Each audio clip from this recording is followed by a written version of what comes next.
The Classical Conversations YouTube channel. We're visiting the home today of Kirsty Gilpin through a 360-degree video, so you can click and drag and follow us around, or if you're watching on mobile, you can turn it around as if you were really here. So Kirsty, take us on the tour. Take us on the tour.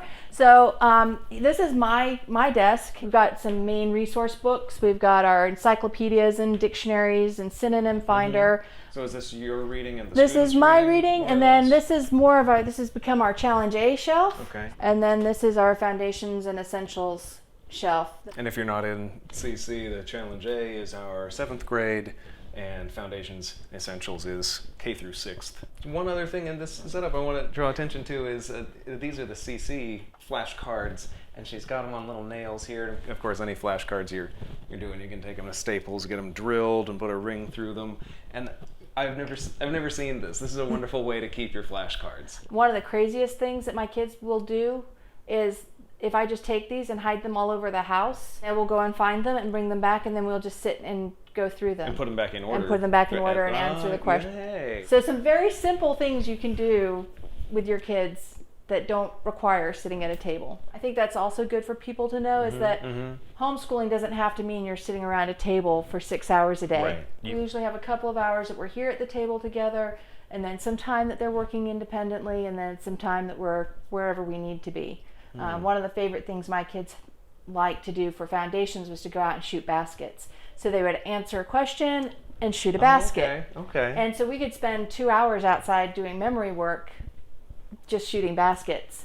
And then I'll scooch around here. You had a surprise here. Yes. to show us. So here's our lovely pocket door. I love pocket doors. Yeah. We use it for maps. It's a good Yeah. space for maps. But you could use it for anything. The backs of doors, I think, are sometimes underutilized. And you were telling me about some of your other visual aids here with Dad and Grandma Right. being able to see what the kids are learning. I actually just got this made as a poster and laminated. I was able to get blue because my son he has some sort of contrast issues with it. Okay. So he sees things much more clearly on a blue background. Okay, there you go. So we have a blue board instead of a white board. Yeah. This has been great this past year, and actually Kate will come and she will put up our memory work each week for us, so I don't have to do that. Okay. She gets to practice it while writing it, and we can keep track of other things down here. It keeps this in front of everybody so that it's easy for us to practice our memory work throughout the day. Sitting down at meals, it keeps us in front of our face. It makes school isn't just a part of life. Learning is life. Yeah. And I notice you've got an interesting hanging system for these flashcards too. Yeah, so or timeline cards. Don't know if you can see it or not, but it's a little little command hook. It's the little clear command hook. So each week we can take off the previous week and you can rotate all your content. Yes. I have another one over here that doesn't have anything up there yet, but we usually put the science card for the week over there.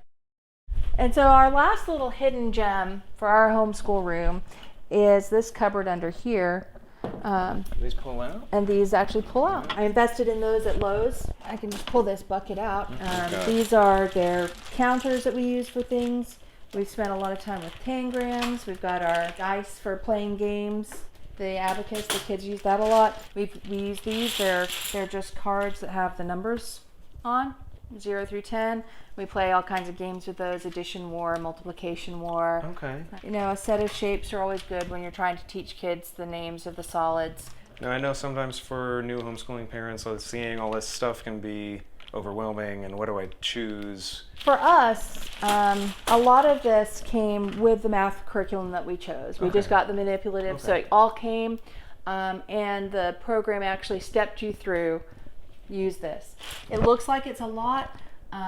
Again, just these I think I picked up at a yard sale because I thought everybody needs little cubes. So these are just actually craft items, probably. Probably more of that, and then we just, can use them to build things.